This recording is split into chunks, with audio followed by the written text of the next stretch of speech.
Now we're going to be looking at the oblique crunch. Now this is an area in most guys' physique that is severely underdeveloped. So being able to perfect this exercise here throughout your fat loss program is how we're going to build and develop a very solid and aesthetic core. Okay, because if we're not working on these weak points, you're not going to be able to develop them.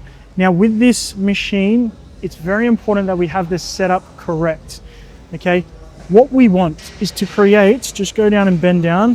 What we want is to create as much bend here and opening up this obliques so that when we crunch up, okay, we're working this group. Now just relax.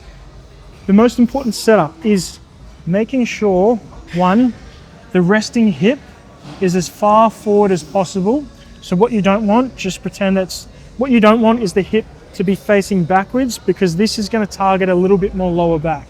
So really try to rotate and stick that hip as far as possible forward, and then the opposite leg is going to be counterbalancing and counteracting, having this opposite leg over the resting leg.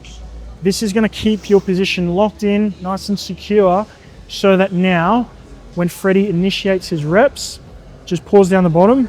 His hips are locked in, his feet positioning is locked in, and he's opening up his obliques, allowing for us to really work his obliques, okay?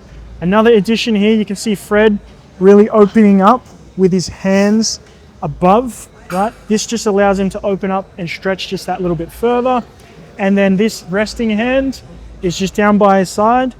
This resting hand is there so that when we progress this movement, Fred can hold a dumbbell and focus on putting a lot more tension through this region whilst he's holding a dumbbell, because that's going to make it 10 times harder, and that's where he's going to build and develop his obliques to really build and develop his core.